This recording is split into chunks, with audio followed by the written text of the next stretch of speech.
Okay, so you know what I always say, get paper and pen out, be ready to write, be ready to erase if you have to. Have a separate sheet that you're going to label vocabulary.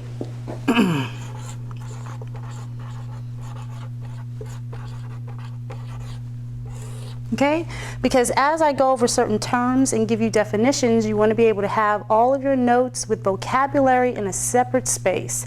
You can write them in where I write the problems and use that on your note sheet, but you definitely want to have separate notes so you can just scan through your definitions. Okay, so again, we're dealing with graphs, and this is the area that is called statistics.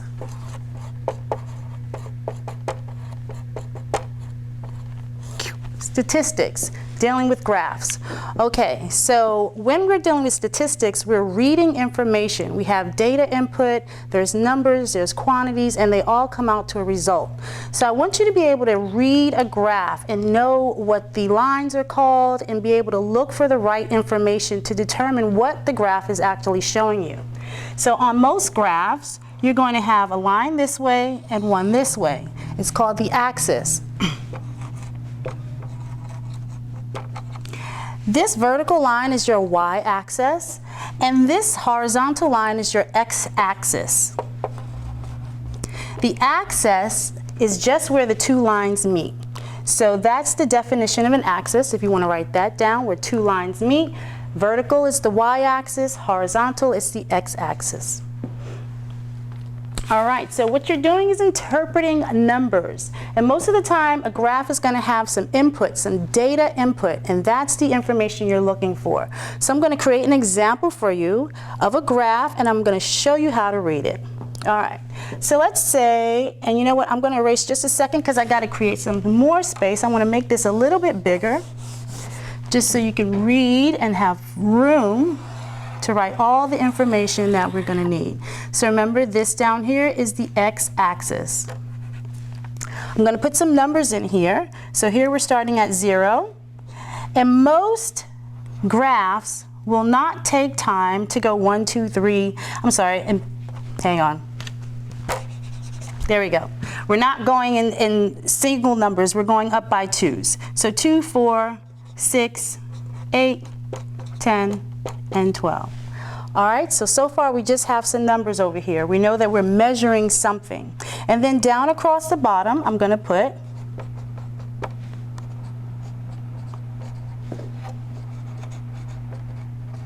some months. All right, so here on the x-axis, we have months, and they're all going in order. January, February, March, April, May. And here on the y-axis, we have some values, some number values. So I'm going to start to plot some points. And I'm say here at January, our number came up to 3. Here in February, make that right about there. March, April, and May. Good, so what do these numbers mean? What's being represented? We still don't know that yet. All we know is that we're comparing months, so we're going through time, moving forward, and these values that keep rising up as we go up the x-axis. So I'm going to give you some information which you'll probably be given in a textbook or in a math problem. So here, these numbers represent the number of students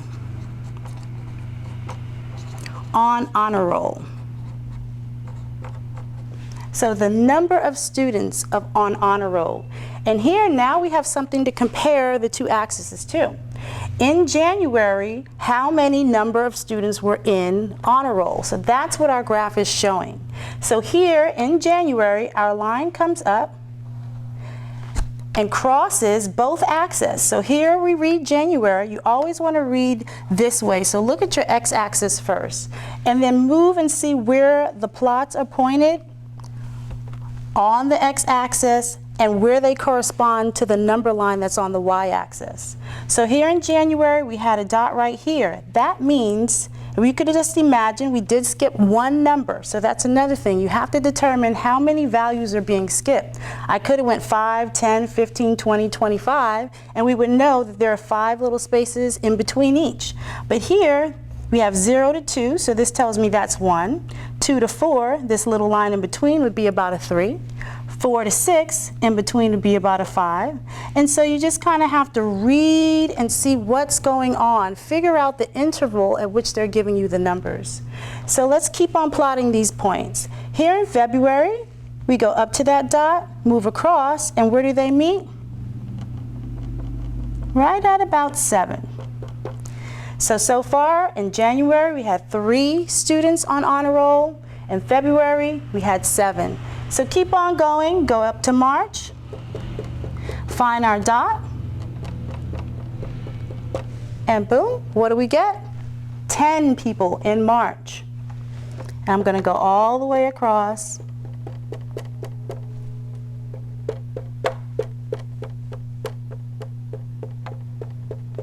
Good, and just show the pattern of where we're looking. Again, the axis is where 2 lines meet. So not only is our lateral axis working and we're identifying where they meet, the y and the x-axis, but each one of these points, as we plot them, they intersect somewhere within the graph.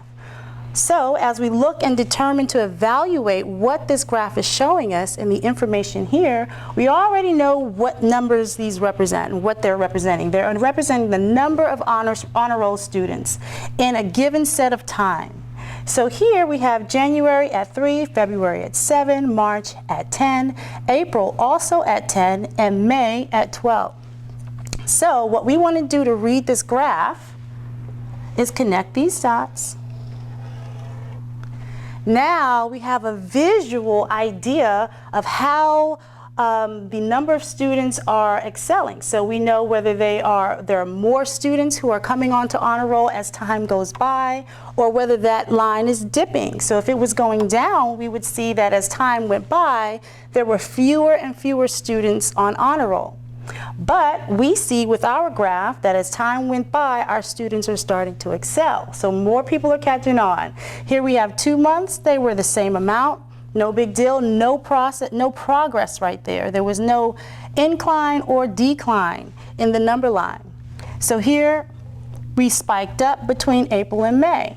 So you may get a question that goes, well, between April and May, how many more students were added to honor roll? Well, you do the math. How many students were on in April? 10. How many students were on in May? 12. Well, we'd be able to say there were 2 students added to honor roll between April and May. So again, these are statistics, getting information, being able to evaluate them, plot them on a graph, and give a visual representation of information. Go ahead, I hope you wrote this down, copied it down, did your little dots and dotted lines and your solid line to mark all the points, because we're going to move forward. We're going to do one more graph demonstration with some different information, but again, the same rules apply. You have to be able to read the graph and identify what it's showing and what information is given and what you can decide or decipher from the information given. So it's going to come down. And don't worry, if you didn't get it all, you can always rewind, watch it again, or simply write down both examples, and then you'll have 2 or one of whole one and half of another, but you will be able to put the pieces together. Okay? So one more graph. All right, this time we're going to have some names. Andy, Marcia, Joseph, and Lisa. All right, so I've got 4 people on the y-axis. And here I am drawing my x-axis. Now in the beginning, each time you draw a graph, go ahead and write this down until it's solid in your memory which axis represents which line. Okay, so keep on taking the same notes that whatever you're given, write it down. Okay, don't let anything slip you by. So here we're going with our numbers along the x-axis this time. Here's 0, 2, 4, 6, 8, 10, and 12.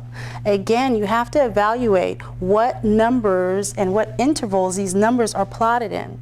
So here again, we're going by 2s. I don't have the 1 there, but you can imagine it's there within this space from 0 to 2. And 2 to 4, 3 in there, 4 to 6, a 5 in there. So just keep that in mind. All right, so here on the bottom axis, we're going to have the number of candy sold in the month of April.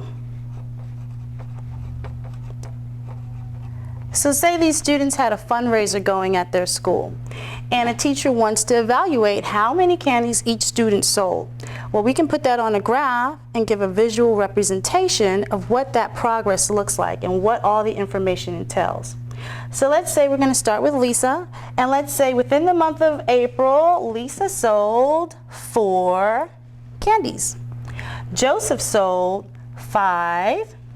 Marcia sold 8, and Andy sold 10. Okay, so very easy to plot the information once we know what these numbers represent and what we know what that y-axis represents. So again, we can draw a line and make a visual representation of the progress. Did it go up or did it decline as we read the progress of each student and their fundraising abilities?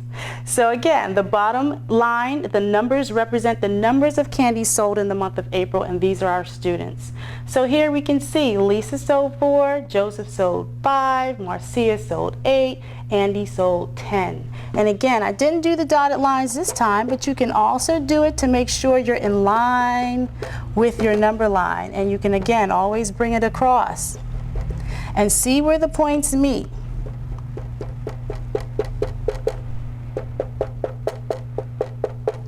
Bring him across. Well, that shows our dot for Andy should be a little bit higher, but that's okay. The value is still the same. It changes the slope of our line. No big deal, but the value is still at 10. Okay, so again, an easy way to get a visual representation of data information.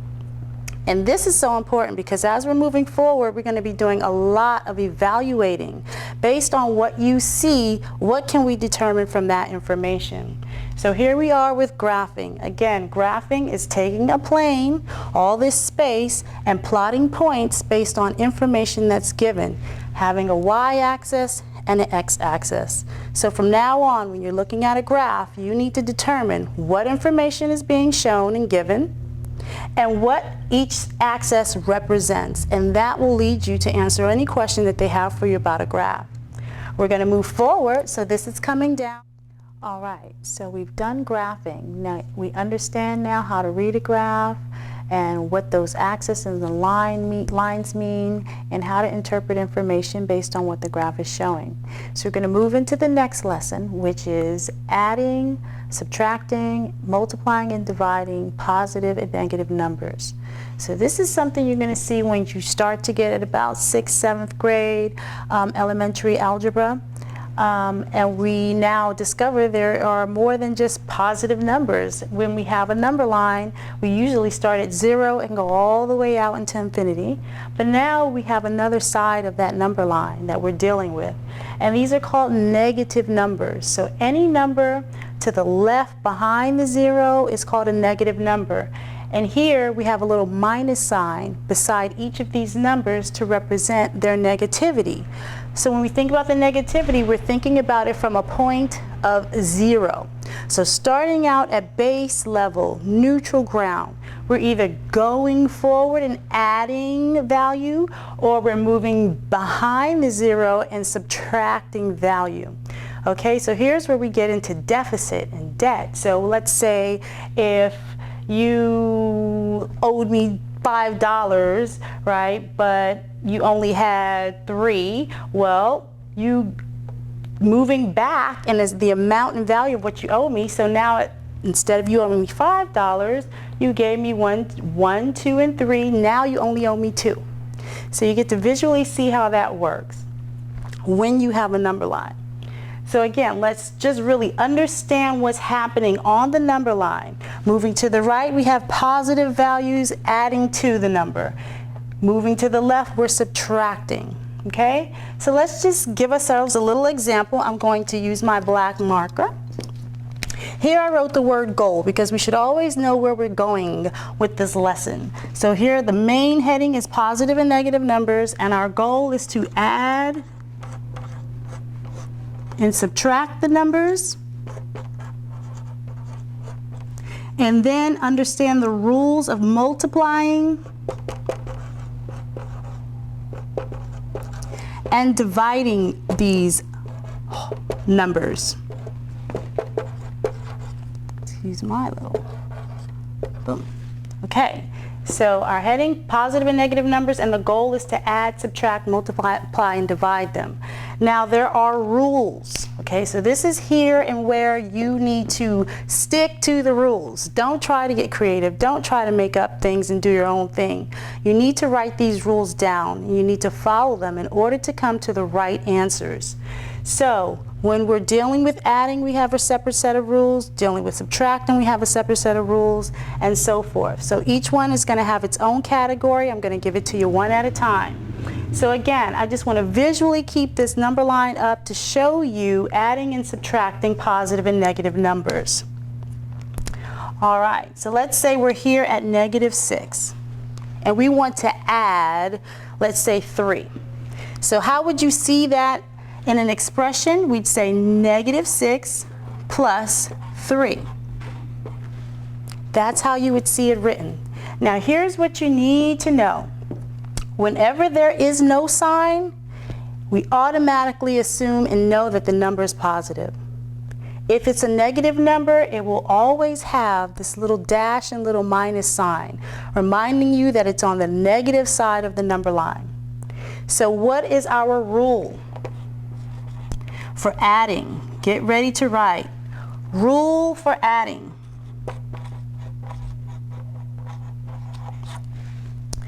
Good. Here we have, if both the numbers are different, meaning one's positive and one's negative, we are going to subtract those numbers. So we're going to take the larger number and subtract the smaller number. Now, even though our function is addition, that is the rule for when you have different signs. So here, the rule for adding, different signs.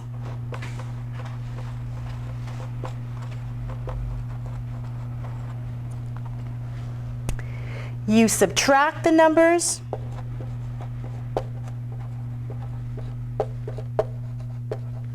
and this little symbol is representing the word numbers. So we subtract the numbers, and our answer takes the sign of the larger number.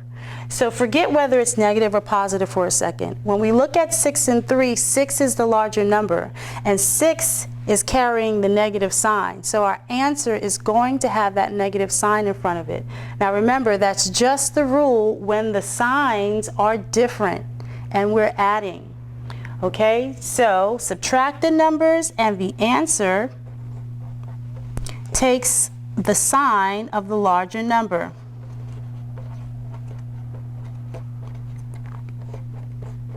And I'm going to step out of the way, give you a chance to write this all down. Here's our example, -6 plus 3, and our rule says that we subtract the numbers, 6 minus 3, and then the answer that we get takes the sign of the larger number. So again, I pointed out that 6 is still the larger number. It takes the sign, so I automatically know that because these signs are different and this one's larger, I'm going to put this little sign here that shows it's a negative number toward where my answer is going. The rule says subtract the numbers. 6 minus 3 is 3. Now we're going to play this out on the number line, and I'm going to show you how to use your number line with these functions. So here we start, -6. We come to -6 on our number line. Plus 3. So when we're adding 3, we're moving to the right. Remember when I said we're gaining value, we're moving to the right on this line. When we're taking value away and subtracting, we're moving to the left on the line. So here we have plus 3. So we're going to go from our 6 and we're going to go forward 3 spaces. 1, 2, 3. And look where we end up at our answer. -3, -3. What just happened? We started at -6 and we added a value of 3. So here, if you owed me $6, you were in the hole in -$6 and you gave me 3, well, now you only owe me 3. Okay, so you're working your way out of the hole, moving that way. So again, remember that rule. When you're adding and the signs are different, you're going to take the sign of the larger number, move it over to your answer space, and actually subtract. Find the difference between these two numbers. Okay, hope you're writing it down. We're going to move forward. I'm going to erase the bottom part right here for our adding.